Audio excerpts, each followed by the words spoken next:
Sebelum Anda semua mendengar isi video ini, tolong bantu like dan subscribe agar channel ini berkembang. Terima kasih. A'udzubillahi minasyaitonirrajim. Bismillahirrahmanirrahim. Asyhadu an la ilaha illallah, asyhadu anna Muhammadan abduhu wa rasuluh.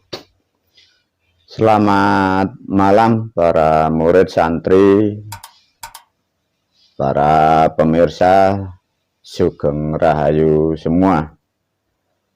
Semoga semua tercerahkan dengan melalui pemahaman apa yang diajarkan guru melalui video ini. Para murid, para santri, video ini diberi judul Guru Keimanan yang Benar. Ya, mungkin sebentar lagi guru sudah tidak banyak juga memberi pemahaman atau statement penjelasan yang banyak, karena sudah banyak yang sudah dibagi melalui video-video yang sudah keluar. Ya, nanti tinggal mengajarkan hal-hal yang pokok. Ya, tinggal cara biar tidak salah menjalani kehidupan. Para murid dan santri, dunia yang seperti ini, entah sadar entah tidak, bangsa manusia kita semua manusia rata-rata, terutama di negara Republik Indonesia, mengalami banyak peristiwa hal, terutama yang menyakitkan, yang tidak mengenakkan, yang merusak, baik sakit, mau penyakit, mau ekonomi, mau problem-problem kepada anak, keluarga, dan banyak hal. Sekali lagi guru memberi pemahaman, juga sudah memberi aturan ya. Semua tatanan sudah disiapkan oleh guru untuk mempersiapkan kehidupan agar setiap hari sampai tua, sampai kelak setelah meninggal, kita akan dalam menemukan tempat yang nyaman, disebutlah tempat surga. Untuk mencapai itu pun juga tidak sulit, ya, tidak mudah, juga tidak sulit, ya. Jadi semua beredar yang sudah ratusan bahkan 1000 tahun lebih, ya. Satu, tentang keimanan. Guru sangat paham tentang kehidupan yang sulit, bahkan sampai nanti setelah perjalanan ruh atau sukma di sana membutuhkan banyak hal, karena guru sudah mengalami hal peristiwa yang sangat langka, sehingga dengan peristiwa-peristiwa yang jarang diketahui manusia, guru mendapatkan informasi, sehingga guru membuatlah satu sistem atau cara untuk menyikapi atau mengalternatif keadaan yang di dunia sampai di alam-alam yang setelah kematian. Namun di dalam suatu negara Republik Indonesia, kita sering menjadi permasalahan karena pemahaman yang salah kaprah, sehingga kehidupan tidak menjadi baik, menjadikan kerusakan karena pemahaman yang sudah nyimpang bertahun-tahun. Khususnya para murid, agar kalian tidak terombang-ambing ya dengan politik atau tekanan agama yang mengaku dari langit. Satu contoh tentang keimanan. Semoga video ini sangat bermanfaat ya. Maka kembali lagi guru memberi statement dulu bahwa videoku, semua nasihatku saya khususkan untuk murid dan santri, sehingga tidak ada hubungan dengan agama apapun ya. Satu, menerangkan tentang keimanan. Kembali lagi pada konsep dasar, kalau sudah masuk dalam ranah keimanan atau Islam, sudah tidak terbantahkan bahwa Islam sudah menjadi dua bagian. Satu, Islam dari Jawa dan Aboge, sejarah sudah kami terangkan. Semua fakta-fakta semua sudah jelas dan terang. Bila nanti ada perselisihan pemahaman, satu, tinggal masuk ke ranah negara, laporkan mana yang salah, mana yang benar, mana yang asli dan mana yang palsu ya, sehingga biar tidak ada timbang tindih. Namun untuk video kali ini, guru menasihatkan terutama tentang yang disebut iman. Ini hal yang sangat rawan, karena apa? Karena pola pikir sudah lama rusak di negara Republik Indonesia. Satu contoh dengan kalimat itu yang sangat tidak baik, menjadikan kerusakan berbangsa dan bernegara. Satu contoh, ada kalimat yang disebut menyekutukan Tuhan. Nah, ya. Kedua, nanti ada yang disebut musyrik syirik, ya. Agar nanti para murid mempunyai prinsip yang kuat yang tidak akan pernah terbantahkan oleh Tuhan manapun dan oleh siapapun, guru menerangkan, ya. Karena guru sangat paham sesuatu hal itu bila tidak paham, disitulah menjadikan asumsi. Kalau asumsi sudah mengembang menjadi banyak pengikut, itu juga jadi repot. Satu contoh menerangkan tentang iman, tentang kata menyekutukan Tuhan.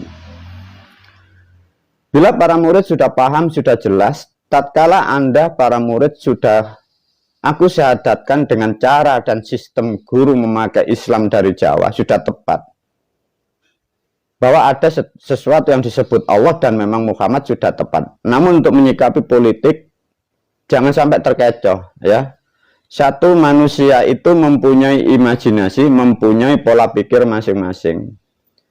Tatkala pemikiran itu salah dipaksakan, itu jadi permasalahan di suatu negara itu. Tentang memahami yang disebut menyekutukan Tuhan, ini betul-betul dipahami, sehingga para murid melakukan apapun sudah tepat, ya. Tatkala manusia dalam pikirannya mengatakan orang lain itu bisa menyekutukan Tuhan, artinya orang itu sendiri yang di dalam pikirannya mengimajinasikan orang lain seakan-akan bisa menduakan Tuhan, ya. Agar para murid, para santri, juga para pemirsa, bila ada orang mengatakan Anda, siapapun dikatakan menyekutukan Tuhan, tolong diberi pertanyaan. Satu pertanyaan aja sudah cukup. Tolong Pak, berikan satu contoh perbuatan yang tidak menyekutukan Tuhan. Satu saja.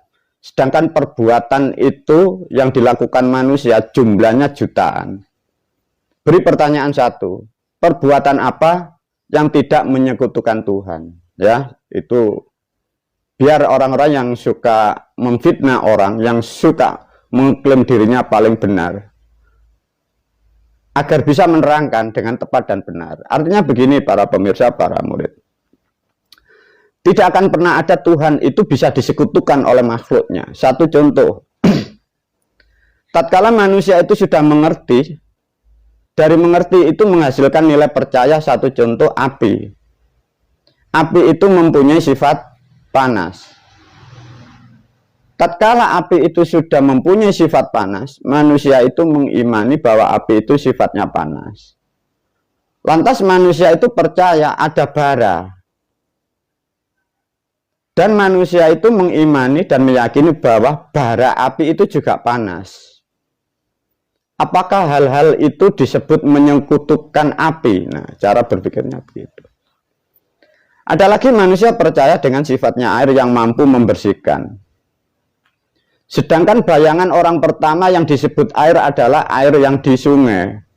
Lantas ada orang sekarang percaya adanya air itu di galon, itu mampu untuk membersihkan. Apakah itu juga disebut menyekutukan? Ada lagi bahwa matahari mampu menerangi jagat raya. Tatkala di era sekarang manusia percaya bahwa ada bola lampu mampu menerangi di dalam kehidupan kesehariannya. Apakah itu juga disebut menyekutukan bola lampu? Ada hal yang satu paling pokok, tatkala Tuhan itu sudah disimbolkan sebagai langit. Satu contoh, di atas bumi, di atas kepala manusia seluruh dunia ada langit. Semua manusia membuat bahasa persatuan disebutlah langit. Meskipun itu batasan sudut pandang. Tatkala manusia percaya bahwa di atas yang tinggi itu disebut langit, bisakah langit itu disekutukan? Coba bagi orang-orang yang mengaku, yang suka mengeklaim, mengatakan orang lain bisa menyekutukan Tuhan.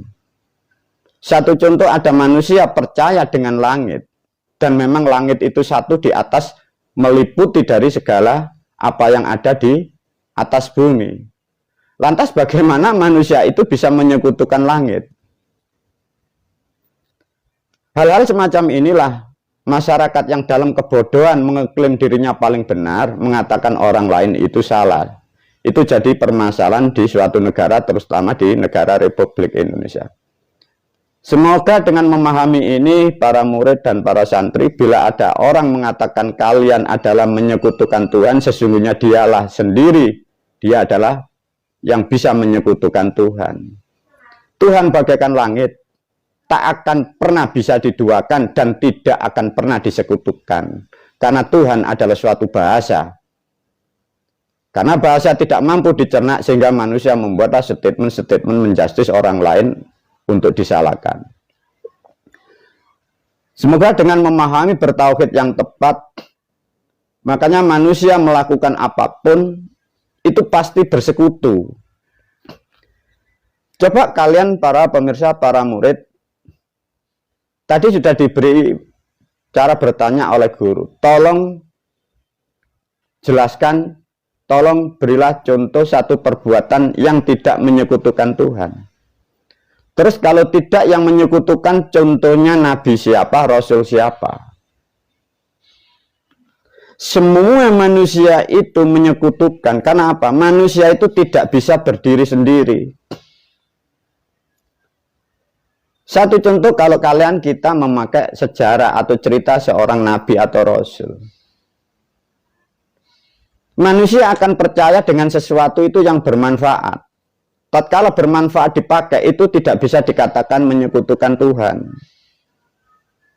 Manusia percaya tongkat, manusia percaya alam, manusia percaya bumi, manusia percaya dengan manusia yang lain.